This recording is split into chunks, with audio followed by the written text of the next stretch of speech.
여러분 안녕하십니까. 경제현장 오늘 시작합니다. 8.4 부동산 대책이 발표된 지 1년이 지났습니다. 공급에 주안점을 둔 첫 번째 정책이었는데요.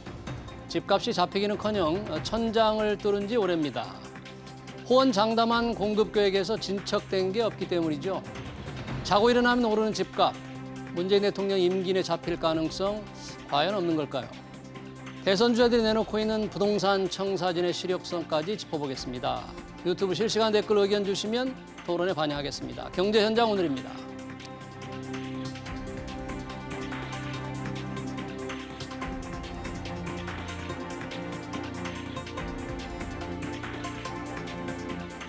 네, 8.4 공급 대책과 부동산 시장 진단하기 위해서 두 분 모셨습니다. 한문도 연세대 정경대학원 겸임 교수 그리고 장재현 리얼투데이 리서치 본부장입니다. 두 분 어서 오십시오. 반갑습니다. 네, 안녕하세요. 자, 8.4 부동산 대책, 공급에 주안점을 둔 어쩌면 첫 번째 아주 중요한 대책이 시행된 지 1년이 지났습니다.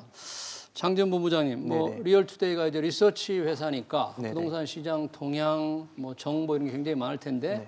지난 1년간 공급 대책의 효과, 집값으로 봤을 때 집값 동향 어떻게 평가를 할 수 있을까요? 우선 이제 한국 부동산원에서 발표한 자료를 보더라도 8.4 대책 이후에 아파트 가격들이 10% 이상 올랐다고 이렇게 발표를 했거든요. 10% 정확하게는 한 10.88% 올랐다 이렇게 이야기를 했는데 그럼 결국에는 8.4 대책 이후에 공급에 대한 부분들이 실제적으로 이루어진 게 없다라고 보는 게 맞지 않을까 싶고요. 그 이후에도 여러 가지 정책들이 있었습니다. 작년에 1216 대책에 뿐만 아니고 6.1 대책이라든지 7.10 대책 해가지고 여러 정책들이 있었지만 실제 이게 집값을 잡는 데는 조금 역부족이 아니었나 이렇게 보여집니다. 아까 그러니까 8.4 부동산 대책이 시행된 지 한 1년 정도 만에 10.88%. 네, 10.88%. 그러면 연간 단위로 보면 네. 이게 거의 노무현 정부 네. 2006년 이후에 가장 높은 수치인가요? 네, 맞습니다. 2006년에 상승한 자료를 보면 한 13.9%, 한 14% 정도가 올랐거든요. 그 이후에 지금 최고치를 기록했다고 보여지고요. 예. 이게 체감이 잘 안 되는데 실제 지금 강북 지역에 보면 강북구 총 물량이 한 40%가 5억 이하의 아파트들이 있었습니다. 예. 근데 최근에는 이제 한 20% 미만으로 5억 미만의 아파트들이 굉장히 많이 줄어들었거든요. 역으로 얘기하자면 가장 이제 서울에서 저렴한 지역에 저렴한 아파트들이 많이 몰려 있는 지역들이 이제 최소 단위들의 금액들이 올라가고 있는 거기 때문에 실제 서민들이 지금 내 집 마련하기에는 적도 좀 어려워진 시장이 아닌가 이렇게 보여집니다. 네, 이 8.4 대책 한 교수님 그 당시 발표할 때만 해도 조금 기대감이 있었는데 이제 공급 대책이 나오니까 시장이 조금 괜찮지 않을까. 근데 1년 만에 11% 가까이 올라서 2006년 이후 15년 만에 가장 높은 폭으로 뛰었다. 공급 대책이 나왔는데 집값은 더 뛰었다? 이건 어떤 부조합니까 이게? 정부의 어떤 신호들에 대해서 일단 시장에서 이 시간에 대한 개념을 확실히 수요자들이 파악하고 있습니다. 무슨 얘기냐면 발표를 했더라도 그것을 주민들과 협의하고 소유주 동의 얻고 또 그리고 착공하고 이러는 시간의 어떤 갭을 타져보면 입주하려면 5년 정도가 있어야 되는구나라는 계산이 나옵니다. 그래서 그런 부분에서 좀 여유가 있는 분들은 시장에서 어떤 불안감을 가지고 기다릴 수 있겠지만 나머지 이제 청약 어떤 그런 부분에서 사각지대에 있는 분들은 그것도 좀 기대하기 힘든 상황이 되는 거죠. 그러면 이것이 지금 팬데믹 상태로 저금리 상태가 계속 이어질 거라고 볼 때 주택 가격이 4, 5년 뒤에는 내려갈 수 있겠지만 지금 상황에서는 답답한 거죠. 또 전세 가격이 또 고가를 가다 보니까 차라리 이럴 때 가야겠다 그러고 이제 이 실수요자들에 대해서는 조금 이제 LTV나 DTI를 조금 적용을 완화하는 추세가 있다 보니까 무주택 갭 투자가 좀 그때 또 성행을 했습니다. 그 이후에. 무주택 갭 투자가 그 전에는 이제 일시적 2주택 갭 투자가 많았었는데 무주택 갭 투자라는 개념이 뭐냐면 젊은 세대들이 이게 집값이 더 오르면 답이 없다고 판단해서 지금이라도 매입을 하고 어떤 저금리 어떤 이자 계산을 해보니까 이것이 더 불안감을 해소하는 데 도움이 되겠다는 판단들이 이제 젊은 세대가 많이 좀 만연했습니다. 그리고 또 유튜브에 많이 돌았어요. 그리고 동아리도 생기고 이것을 과연 정부를 믿고 기다릴 것이냐라는 판단에서 피곤하다, 그냥 사겠다라는 능력이 되는 어떤 직장인들 있지 않습니까?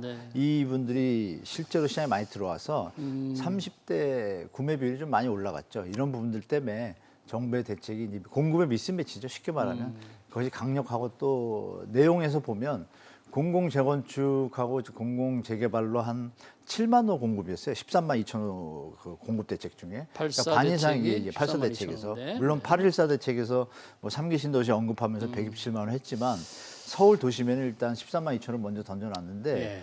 그 중에서 5만 원에 해당되는 공공 재건축이 바로 발표 나자마자 소셜 믹스 반대한다라는 강남구의 어떤 기사들이 이제 나오다 보니까 실효성 없다. 그때부터 벌써 터졌죠. 터졌고 반면에 한 가지 조금 긍정적인 것은 공공 재개발 부분이 2만 호를 계획을 했는데요. 예. 초과 달성했습니다. 공공 재개발 2만 호 초과 달성이라는 건 네, 무슨 13만 뜻이에요? 2천 호 공급량 확대 계획 중에서 예. 공공 재개발 물량을 2만 호를 추정을 했어요, 정부에서. 예. 그리고서 후보지를 모집했는데 후보지가 초과 달성이 돼가지고 아, 후보지 기준으로. 네, 그래서 2만 5천 호까지 지금 됐고 네. 3만 5천 호까지 지금 바라보고 있습니다. 그리고 네. 이제 마지막 부분으로 이제 유휴부지죠, 주요 입지에 뭐 서울의료원이라든지 용산 캠프킴 많이 나오는 거, 그 부분들에 대해서는 확정적인 게 하나도 없어요. 네. 그러다 보니까 더더욱 뭐 확정된 게 없다 보니까 1년이 지났는데 물론 그 사이에 LH 사태와 이제 국토부 장관 교체가 좀 있다 보니까 사업 진행이 좀 더딘 면이 있습니다. 그래서 예. 다행인 것은 그나마 8월 말에 노영욱 장관이 얼마 전에 이제 보도가 8.4 1주년을 맞이해서 보도들에서 이제 대책 효과 없다, 뭐 아무것도 없었다 이런 비판 기사들이 많이 나오니까 부랴부랴 그거에 대해서 좀 해명 기사를 냈거든요, 보도 자료를. 근데 그건 잘 안 나왔는데. 뭐라고 주장했어요? 예, 그러니까 그런 것이죠. 유휴부지가 3만 3천 호인데 그 중에서 뭐 과천부지 같은 경우에는 네.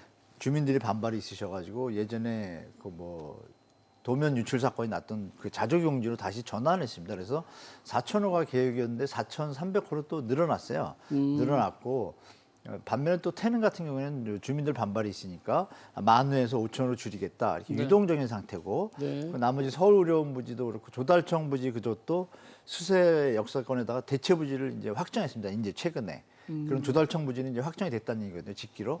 이런 부분들이 이제 준비 과정 속에 있다 보니까 마지막 말은 그거죠. 8월 안에 조만간에 확정된 내용을 발표드립니다. 이렇게 하는데 제가 볼 땐 그것도 성급하게 할 게 아니라 이왕 늦어졌으니까 확정적인 것만 발표하고 네. 잘 안 된 거에 대해서 공공 재건축이 뭐 5만 원인데 지금 10%도 안 됐습니다. 물량 중에. 그건 좀 실패했죠. 예. 그런 부분에 대해서는 실제로 국민들한테 이 부분은 우리가 판단을 잘못했다라고 예. 정확하게 시인하는 형태로 가서 국민들한테 다가가야지 뭐 이렇게 자꾸 변명 형태로 간다 그러면 신뢰를 좀 더 잃을 것 같습니다. 그래서 결론적으로는 미안의 완성인데 국토부가 애는 쓰고 있다. 그러나 시장에는 효과가 아직은 현재까지는 없다. 그러니까 미래는 좀 예측 기대할 수 있는 소지가 좀 있다 이렇게 말씀드리겠습니다. 미완의 완성이다 그랬는데 이제 우리 한 교수님이 조금 상세히 말씀을 해주셨어요. 이 8.4 대책의 핵심 지역 태릉, 과천, 용산도 조금 이제 검토를 해봐야 되는데 지금 과천 대체 부지를 마련하겠다. 태릉은 1만 가구에서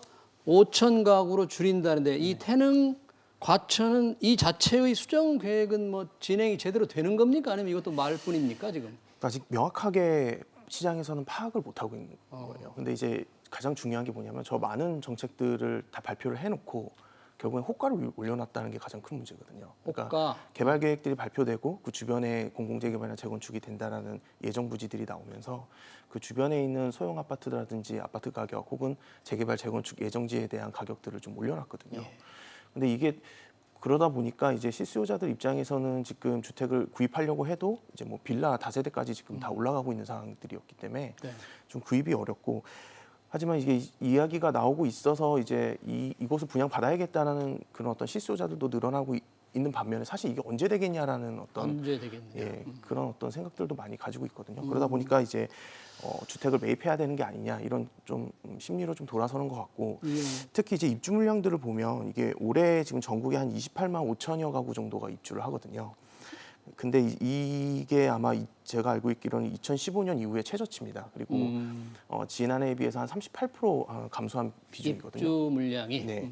서울 같은 경우도 약 3만 1,200 가구 정도밖에 되지가 않아서 이게 사실은 서울과 경기 지역이 2017년 이후에 지금 입주 물량이 지금 최저치를 기록하고 있는 것을 보면 사실은 지금 막 들어가야 될 집은 부족하고, 근데 정부에서는 계속 공급하겠다고 하는데 이게 막상 지금 피부에 와닿는 공급은 없다 보니까 오히려 그냥 개발 계획들이나 이런 것들은 많이 나오더라도 시장의 어떤 가격을 오히려 부추기는 효과만 좀 역효과만 더 발생하지 않았나 이렇게 보여져요. 입주 물량은 사실 뭐 적다는 것은 어쩌면 입주 물량은 이 정부 탓이라고 반드시 얘기하기는 좀 어려운 측면도 있겠네요. 아, 예, 그렇습니다. 네. 뭐 일단 입주하려면 3년이나 네. 4년이나 시간이 필요하니까 4년 전으로 돌아가 보면 네. 박근혜 정부 말일기인데 그때 이제 뭐 건축 허가나 뭐 그런 착공들이 이제 없었다는 얘기인데요. 근데 이제 지금 언론 보도에서는 입주 물량이 적은 것으로 이제 많이 표현들이 되는데요. 예, 그렇게 실제 우리가 돌아볼 게 한 가지가 있습니다. 이명박 정부 때는 더 입주 물량이 적었습니다. 서울시에. 그럼에도 주택가격이 내려갔거든요. 그러니까 주택 시장은 입주 물량만 받고 판단할 수 없습니다. 이것은 이제 너무 과대 포장해서 예를 들어서 시장에서 집값이 내려갈 거라고 판단되면 입주 물량이 적어도 미분양이 나겠죠. 실제로 기억나시겠지만 2011년, 12년, 13년에 강남 지역이 미분양이 났었습니다. 그런 부분들을 더듬어 봐야 되는데 요번에 이제 공급 물량과 뭐 영끌 이런 것들이 가세하다 보니까 또 정치적 시나리오까지 또 가세하지 않습니까? 네. 그런 부분들이 가세하다 보니까 이 부분이 좀 부각되고 있는데요. 제가 볼 때는 평년에 대비하면 큰 차이는 없습니다. 솔직히. 그래요? 큰 차이는 없고 도리어 이제 정부에서 공급량이 충분하다는 개념은 아파트 외에 도시형 생활주택이나 이제 매입 임대라든지 이런 매입해서 그냥 이런 부분들이 이제 추가돼 가지고 네. 서울만 한 8만 호를 지금 보고 있어요. 실제로 이렇게 물량이 많습니다. 그러면은 다 아파트만 가냐? 우리가 서울이 6대 4인데 40%는 빌라 가거든요. 빌라 거래 늘어난 것처럼 그분들이 도시형 생활주택이나 이 형태로 갈 수도 있기 때문에 시장에서 정확하게 보도가 나오려면 그 부분을 같이 다뤄줘야겠죠. 물론 네. 아파트 선호사상은 인정을 해요. 예. 근데 그런 부분을 같이 다뤄주면 시장에서 어떤 수요자들이 시장 판단도 좀 도움이 될 것 같습니다. 제가. 아까 그 8.4 대책의 태릉 과천은 봤는데 혹시 네. 그때 관심이 또 있었던 용산 캠프캠 부지 또 예. 용산 정비창 그쪽 진행상은 어때요? 저는 잘 되고 있는 걸 보고 있습니다. 아, 그래요? 100% 아직 뭐, 보도가 안 되는데 용산 캠프킹 같은 경우에는 이제 오염 정화 물질 그걸 제거를 해야 되지 않습니까? 근데 그 부분이 일단 진행이 잘 되고 있는 거로 어젠가 제가 확인했다 전화해봐가지고 노영욱 장관께서 뭐 8월 말에 뭐 정리해서 발표한다 그러는데 이게 도대체 진도가 나갔냐? 국토부에 진도가 안 전화를 해서 좀 나간다는- 물어봤어요. 물어봤더니 네, 물어보니까 말씀드린 것처럼 뭐 조달청 부지는 대체 부지를 수색사건에 확정을 줬고 근데 발표는 안 났던 거죠. 예. 또 지금 말씀 주신 그 용산 캠프킴 거기도 오염 정화 물질 그 원래 그 미군하고 해서 네. 잘 처리해야 되는데 그 부분이 이제 진행이 지금 거의 마무리 단계라고 말을 들었고요. 그런 부분을 이제 살펴보니까 진행은 되는데 확정을 아직 못 진 거예요. 근데 그거를 이제 노영욱 장관이 아마 7월 28일인가 29일 날 발표를 할 때 넣었는데 이제 자료에 보도는 이제 많이 안 나갔죠. 거기에다 뭐라고 얘기했냐면 8월 말 내에 빠르면 예. 확정 져가지고 8.4 대책의 내용들을 정리해서 알려드리겠다 국민들한테라고 말했습니다. 그래서 제가 볼 때는 진행을 잘 하고 있는데 예. 어떤 또 실수할까봐 자꾸 이제 발표하고 나면 미스가 나고 비판을 받으니까 노영욱 장관님은 이제 스타일이 좀 틀리다 보니까 예. 완벽하게 해서 발표할 생각인 것 같다는 좀 예측을 할 수 있을 것 같습니다. 근데 일부 언론 보도를 보니까 용산구청에서도 캠프킴 부지 관련해서 뭐 초고층 상업시설을 원하기 때문에 정부가 계획했던 만큼 공급이 쉽지 않을 거다. 뭐 이런 보도도 나오는데 아직은 뭐 확정된 게 아닌 모양이죠, 여기. 그러니까 아까 말씀하신 것처럼 뭔가 어떤 아파트를 어떤 평형에 어떻게 공급하겠다라는 거, 그다음에 분양 시기 이게 가장 중요하거든요. 근데 예. 이제 태릉도 그렇지만 지금 계획들은 다 원래 세워져 있는 거죠. 근데 문제는 이게 언제 분양을 할 것인가에 대한 부분들. 예. 그래서 지금 상기 신도시도 결국에는 그 영끌을 방지하기 위해서 사전 청약 제도를 끌어들여서 네. 미리 분양을 하고 있는 것처럼 예. 사실은 이 시기적인 부분들이 그 부동산 심리 부분을 좀 건드려서 가격을 좀 안정화시키는 데는 좀 도움이 된다고 생각하는데 이게, 명확한 거는 지금 시기 그다음에 면적, 면적. 예, 가구수 이런 것들이 이게 지금 명확하게 지금 정해져 있지 않기 때문에 아, 그러니까 된다 얘기만 하고 안 나오니까 이제 뭐 언론이나 이런 데서는 계속해서 이제 뭐 네. 계획이 없는 거 아니냐, 뭐 확정된 게 아니냐, 뭐 아니지 않느냐, 뭐 이런 얘기들이 나온 것 같습니다. 뭐 하긴 8.4 대책이 발표되고 나서 좀 기억을 해보면 예. 김현미 전 국토교통부 장관도 그런 얘기를 했어요. 부동산 상승세가 멈췄다고 본다. 그리고 김현미 장관만이 아니고 홍남기 부총리도 당시 8.4 대책 지나고 한 달 후에 제가 좀 인용을 하자면 서울 아파트값 상승세 사실상 멈춘 모습이다. 그런데 1년이 지나면 이렇게 가격이 올라버렸으니 네. 당시 이분들의 말을 믿고 집을 사지 않은 이 우리 젊은이들이나 이제 집을 살려고 하니까 뭐 전세값이 4년 전 집값으로 이제 튀어버렸고 네. 참 답답한 상황입니다. 맞습니다. 그러니까 김현미 장관이 얘기한 건 일부는 맞습니다. 그때 발표하고 나서 네. 한 3, 4개월 계속 그 둔화 상승률이 많이 둔화됐어요. 예. 0. 뭐 뭐 7까지 올라갔던 것들이 0골 막 있고 이럴 때 7, 8까지 갔던 것들이 이제 0.12 뭐 이렇게 0.02 이렇게 많이 떨어졌어요. 그랬다가 이제 여러 가지 변수들로 인해서 다시 올라갔고 또 오세훈 시장이 이제 당선되시면서 예. 또 재건축 재개발에 대한 어떤 기대감들이 이제 가세하다 보니까 아까 말씀드린 무주택 갭 투자 또 붐이 가세하고 있다 보니까 네. 이게 이제 다시 올해 다시 이제 상승 곡선을 그려가지고 아까 우리 네. 본부장님 말씀처럼 역대 최대 어떤 한 해가 돼버렸습니다. 역으로. 그래서 홍남기 장관이 표현할 때 그렇게 안 했으면 좋겠다는 생각을 많이 했는데 네. 저도 듣자마자 왜 저렇게 얘기를 하실까 이런 생각을 했습니다. 왜냐하면 이미 지표로 나왔고 국민들은 다 알고 있는 사실인데 그때 이렇게 효과는 있었으나 지금 제가 드린 말씀들의 요소들에 대해서 이런 부분들이 있는 것을 우리가 막지 못하고 좀 대처가 부족해서 부득이하게 올랐다. 이 부분은 뭐 국민들한테 좀 죄송한데 최선을 다해서 계획들이 잘 진행되고 있으니 다시 한번 저희를 믿어달라 이렇게 했으면 죄송하다는 얘기는 이미 오른 걸 인정한 거고. 예.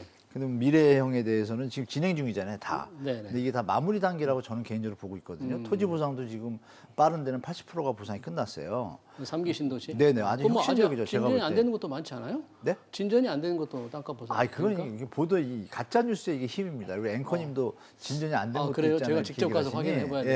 되는데. 다 50% 넘었습니다. 네, 보상. 이제 이거는 역대 택지 개발 역사상 최고의 속도입니다. 그래요? 이 부분은 진짜 이거는 잘했다고 박수 쳐줘야 돼요. 국토부 직원이나 LH 분들이 열심히 했는데 네. LH 사태 터진 바람에 이제 다 묻혀버린 거죠. 묻혀버리고 이런 부분들이 이제 혼재된 상태인데 네. 그럼에도 불구하고 그분들이 회복할 길은 열심히 일하는 밖에 없으니까 제가 살짝 알아보니까 열심히 일하고 계시더라고요. 그래서 그 부분이 이제 올 대선 전에 발표하겠죠. 확정해가지고 어떤 뭐 예. 시나리오도 있고 하다 보니까 예, 예. 그때 가면 좀 나타나는데 현재 수요자 입장에서는 아직도 명확한 게 없다 보니까 예. 사전 청약한 거에 대해서 조금 믿음 가졌지만 조금 더 기다려야 되는 상황인 건 뭐 어쩔 수 없는 상황인 것 같습니다. 예. 예.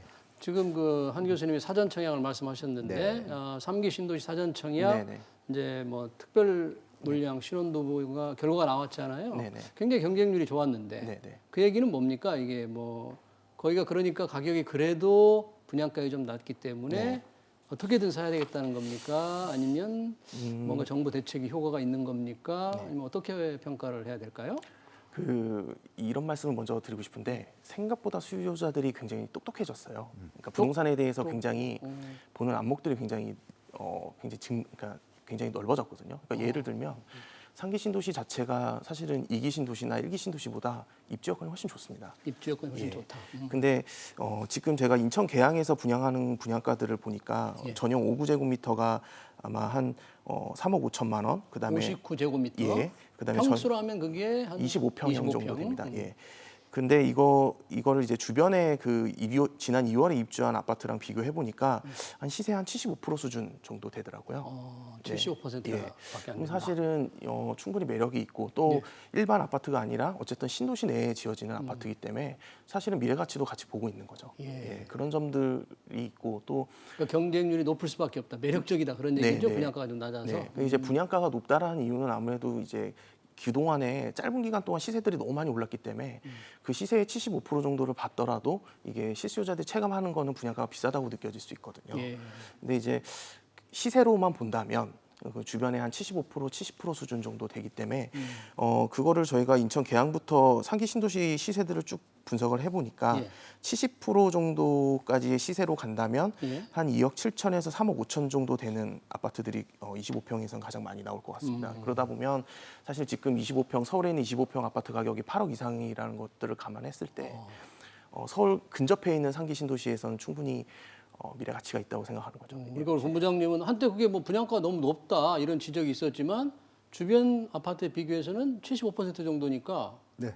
분양가 기준이 굉장히 매력적이다 뭐 이런 거네요. 굉장히 네, 매력적입니다. 맞습니다. 매력적인 건 맞습니다. 본인의 말씀 맞는데 중요한 건 뭐냐면 우리가 판단할 때 공공택지니까 지금 분양가가 많이 이제 시세가 많이 올랐잖아요. 그럼 그전 시세로 돌아갔을 때를 기준으로 하면 이게 싼 게 아니라고 판단하는 건데요.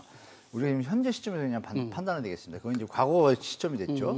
물론 이제 오른 거에 대해서 이제 무주택 서민 입장에서 많이 힘드실 텐데 우리가 냉정히 상품이라는 개념에서 보자면요 아파트지만 신차가 있고 중고차가 있잖아요. 근데 이 신차가 중고차보다 시스템도 더 좋아요. 새 거인데다가. 예. 그게 무슨 얘기냐면 요번에 3기 신도시가 기억나시겠지만 김은미 장관이 발표할 때 뭐 AI 시스템, 4차 산업 모든 것 시스템을 도입하겠다고 했거든요. 실제로 그 몇 가지 말씀드리면 예. 제가 자녀를 갖고 있어도 예. 서울보다는 이걸 사러 갑니다. 왜냐하면 원패스 시스템이라고 있습니다. 우리가 원패스. 주차장에서 짐을 들고 갈 때 예. 지하 주차장에서 짐 내려놓고 키 꺼내서 다시 현관 열고 올라가서 엘리베이터 또 단추 또 누르고 그리고 집에 와서 또 누르잖아요. 네. 그러니까 원패스가 뭐냐면 주차장에서 제가 들고 가면 이미 인식이 돼서 그냥 들어갑니다. 문이. 인공지능으로 인식을 해서. 네네 아, 인식하고 요즘 그래요, 새 아파트들이. 엘리베이터도 다 그 저 뭐라 그러죠? 주민들이 입력이 돼 있어서 그냥 들어가는 시스템. 그렇게 그런 식으로 돼 있는 데다가 또 포베이 방식이에요. 25평에도 불구하고 포베이 방식이 꽤 물량이 많습니다. 포베이라는 게 뭐 시청자분들 뭐 아시겠지만 네 개의 방이 다 해가 드는 거예요. 남양을 네. 보고. 그러니까 이렇게 엄청난 내용이 들어있는 것을 정부가 홍보를 이상하게 좀 많이는 안 했어요. 그냥 홈페이지만 딸랑 만들어 놓고 있는데 네. 말씀하신 것처럼 스마트폰 분들이 거기 들어가 보니까 이거 너무 좋단 말이에요. 그리고 입지도 너무 좋고 교통도 너무 좋은 거예요. 예. 물론 이제 입주해서 그 기간의 어떤 기회비용은 좀 감수를 해야겠지만 6, 7년 뒤를 바라본다고 할 때 서울의 기존 주택보다는 너무 좋은 거죠. 그 근데- 안에 또 돌봄 서비스가 있습니다. 근데 커뮤니티하고. 교수님, 근데 그 하려면 그 지역에 2년 네. 또 거주를 해야만 되는 거잖아요. 그러니까 서울에 계신 젊은들은 아닙니다. 그렇지 않습니다. 그 그렇지 해당 지역이 50%고 네. 나머지 부분은 이제 서울 경기가 해서 또 같이 들어가기 청약 시스템을 바꿔놨습니다. 그래서 여튼 뭐 거주자가 훨씬 유리할 네, 테니까. 그게 우선이죠. 50% 네. 문제 거주자가 우선. 그리고 우선. 다 아파트가 너무 작지 않습니까? 젊은 사람들. 전혀 안 그렇습니다. 지금 말씀 주신 게 59제곱미터가요. 옛날에 32평이라고 보시면 됩니다. 아, 그래요? 그리고 요번에 LH가 조금 이거 신문에는 안 나왔고 저도 100% 확정은 아닌데 발코니 면적이라는 게 이제 있습니다. 그 서비스 면적이라 해서 그 면적을 상당히 많이 만들어 놨어요. 보통 아파트들은 32평이라야지 발코니가 6평, 7평 나오는데 여기는 25평인데도 6평, 7평을 박아놓은 거예요, 발코니를. 예. 그러니까 확장을 하게 되면 32평하고 똑같은 거예요, 상황이. 그래요? 그래서 이거를 VR이라 해서 그 홈페이지를 들어가실 분들은 또 매듭 모델하우스도 있거든요, 조금. 가보신 분들은 가면 이제 반해가지고 여기 청약에 몰리게 된 거예요. 그래서 그분들은 경쟁률이 이게 높았군요. 예상에 우리가 했던 통상적인 상식선에서는 비싸다고 판단했지만 예. 막상 가서 제품, 아파트라는 이 제품을 보니 이게 부가가치가 높다고 판단하니까 이번 청약에 네. 좀 흥행을 거둔 겁니다. 예. 이왕이면 조성 원가에서 더 낮으면 더 좋았겠죠. 알겠습니다. 그런 상태인 것 같습니다. 이제 약간 그런 건 있어요. 공공 아파트이기 때문에 지금 말씀하신 그 교수님께서 말씀하신 내용들이 대부분 민간 아파트에는 3년 전에 다 조용됐던 부분들이거든요. 아, 그러다 보니까 이제 공공 분양 아파트들은 좀 품질이 안 좋다라는 인식들이 강했었는데 지금도 뭐 하자 보수해야 될 일이 굉장히 많아서 많죠. 예. 불만이 맞아요, 굉장히 맞아요. 많던데요. 그리고 사실 또 맞아요. 시민부부 타운 주택들을 보면 살짝 다른 게 이제 포베이긴 하지만 실제 방이 조금 작은 경우도 있긴 있거든요. 네. 이제 그런 것들이 이제 계속 보다가 올해 이번에 이제 상기 신도시 같은 경우에는 이제 완전히 개선을 하면서 나오기 때문에 그게 아마 좀 하나의 큰 차이지 않을까. 하자보세요 말씀드리면요. 예. 예전 아파트는 건축비를 그 표준 건축비라 그래서 그걸 임대 아파트나 이런 공공에는 너무 적게 산정을 했어요. 예. 근데 요번에 김현미 장관이 뭐 아시는 분은 이 전문가들은 다 아시는데요. 표준 건축비를 상당히 올렸습니다. 네. 공공주택에 대해서도. 그래서 자신 있게 물론 민간 아파트보다는 낮지만 그래도 예전보다는 그런 하자나 이런 부분에서는 많이 진전된 상태로 공급될 네, 거라고 좀 보고 있습니다. 이 시장 전체로 보면 뭐 3기 신도시 같은 공공주택을 늘리는 거, 신규 주택을 늘리는 게 안정에 도움이 되겠지만 그거보다는 또 민간 주택, 일반 기존 주택이 매물로 좀 나와야 시장이 안정이 되잖아요. 네네. 그런데 지금 현재 세제 운영을 보면 다주택자들 집을 팔기가 어렵다. 네네. 그래서 매물이 지금 쏙 들어가 있다면서요. 그게 시장 안정에 도움이 전혀 안 되지 않습니까? 사실은 이게 다주택자들이 뭐 그러니까 물건을 내놓지 않고 있다라든지 혹은 매물이 안 나온다라는 거에 대한 부분들이 세금 때문이다라고 늘 이야기를 많이 네. 하는데 실제 그 내부 조사를 해보면 딱히 그런 건 아닌 것 같아요. 어떤 이유 때문에? 그러니까 매물이 지금 안 나오고 있는 이유는 집값이 계속 오르고 있거든요.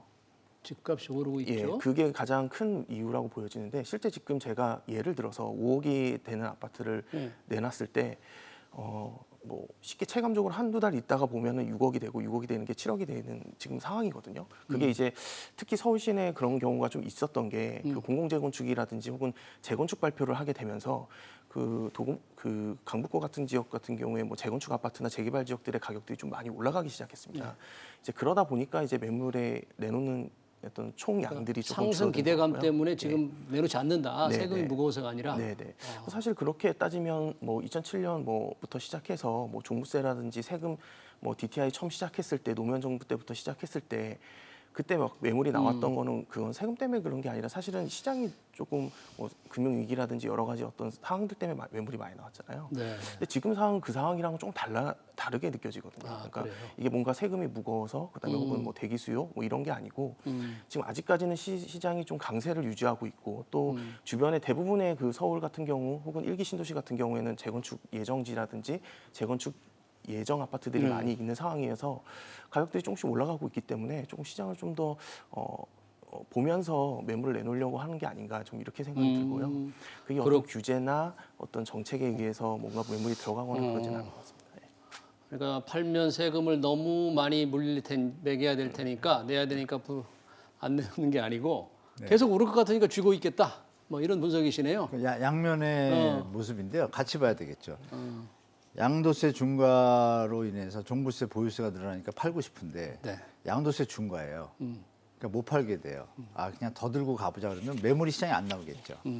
수요자는 10명인데 매물이 10개 있던 게 들어가겠죠, 몇 개가. 예. 그러면 약간 수요 공급에서 균형이 좀 깨집니다. 깨지다 보니까 지금 본부장님 말씀처럼 네. 그런 결과가 도래할 수 있는 원인이 되겠죠. 예. 역으로 말한다면 우리가 2019년에 이미 했어요. 2019년 12월에 2020년 6월까지 10년 보유한 주택에 대해서 한시적으로 양도세를 갖다 과세를 유예하겠다 그래가지고 매물이 많이 나왔습니다. 지금 매물이 많이 나오고 실제 주택 가격도 안정됐습니다. 안정된 게 7개월 동안이고 6월 말까지 다 안정됐었거든요. 예. 그것이 이제 다시 끝나고 나니까 네. 현상이 났는데 이거 똑같습니다. 지금 6월 전에 5월 말 딱 끝나고 나니까 올라가는 속도가 갑자기 꺾입니다. 선이 둔화되다가 이게 뭐냐면 양도세 중과와 보유세 중과 이런 것들이 겹치는데 예. 퇴로를 안 만들어줬기 때문에 네. 매물은 분명히 예전보다 줄 수밖에 없고 네. 그 상황에서 수요자는 아까 말씀드린 우리가 말씀 나눈 3기 신도시나 이런 부분들이 확실하게 나한테 피부로 와닿으니까 불안하다 보니까 시장을 보니까 자꾸 매물이 주는 모습이 보이고 그렇군요. 신고가 기사만 나오지 하락된 기사는 안 나오거든요. 네. 하락된 거래가 40%에도 불구하고 그 기사는 또 안 나와요. 그러니까 보이는 것만 보다 보니까 불안하면 시장에 투입하는데 매물이 줄었으니 지금 우리 본부장님 말씀대로 손님이 더 는 거죠. 느니까 공인중개사는 네. 호가를 더 올릴 수밖에 없고 알겠습니다. 이런 부분이 지금 거래량은 줄었음에도 불구하고 거래를 이 신고가를 유지하는 현장들이 많다 보니까 이렇게 좀 이루어져서 네. 두 가지를 좀 같이 봐줘야 될 것 같습니다. 알겠습니다. 뭐 시간에 좀 쫓기니까 저희가 토론해야 될 좀 중요한 주제 하나 남았는데요. 네. 그 주제는 1분씩 시간을 들여 답변을 듣겠습니다. 대선 예비 후보들 지금 뭐 이재명 지사의 기본주택 100만 호, 또 이낙연 전 대표의 성남 서울공항에 3만 호를 지차. 자, 가능성 평가 한 1분 정도씩. 100만 원은 너무 많이 잡지 않았나라는 생각은 좀 듭니다. 그러니까 물론 정책으로 밀어붙인다면 할 수는 예. 있겠지만 정부가 지금 단기간 그리고 임기 내에 100만 원을 갑자기 공급하는 건 좀 예. 어렵지 않나 생각이 들고요. 예. 반면에 그 이낙연 후보가 이야기한 성남공항 개발 건은 그 대체 부지만 찾으면 바로 개발할 수 있는 곳이지 않습니까? 그래요? 예. 그러니까 그런 부분들은 좀 실현 가능성이 좀 있지 않나 생각이 뭐 들고요. 군 안보 이런 것 때문에 그 쉽지 않다는 지적도 있습니다만 우리 한 교수님 한 1분 내로. 네. 이념과 개념과 뭐 모델은 좋으나 실제 안에 들어가 보면 너무 허점투성입니다. 제가 볼 때. 뭐 대놓고 말씀을 이재명 점투성이. 기자 누구나라 그랬는데 예. 그러면 부자인 사람들이 부자인 분들이 집 팔고 거기 들어가 살겠죠? 아, 무주택자에게 기회를 준다고 그랬으니까. 네네. 그런 중산층에만 부분도 뭐 준비가 안 한다고 돼 그런 있고 건데. 네. 그 역으로 그거에 대해서 표현을 그 GH공사 사장이 뭐라 그랬냐면 수돗물 공급하듯이 그 사람도 다 준다. 이 개념이 물론 뜻은 좋은데 이런 정리가 좀 부족한 것 같아요. 그래서 예. 이런 부분들이 조금 더 정리가 된 다음에 뭐 확실하게 된 다음에 밀어붙이는 게 더 좋지 않을까 좀 보고 있습니다. 네, 이낙연 뜻은 대표 좋습니다. 평가는 이낙연 아 대표. 그리고 이거 있습니다. 전국 2,100만 원인데 100만 원 갖고 100만 원만 지어가지고 이게 해결될까요? 안 됩니다. 그래서 이런 부분은 너무 이렇게 포퓰리즘으로 갈 게 아니라 정확하게 디테일하게 해서 발표하는 게 국민들한테 신뢰 얻을 것 같습니다. 네, 잘 알겠습니다. 시장 동향, 대선 예비 주자들, 주택 정책 짧게 토론 잘 끝냈습니다. 지금까지 한문도 연세대 정경대학원 겸임 교수 그리고 장재현 리얼투데이 리서치 본부장이었습니다. 두 분 고맙습니다. 네, 고맙습니다. 네.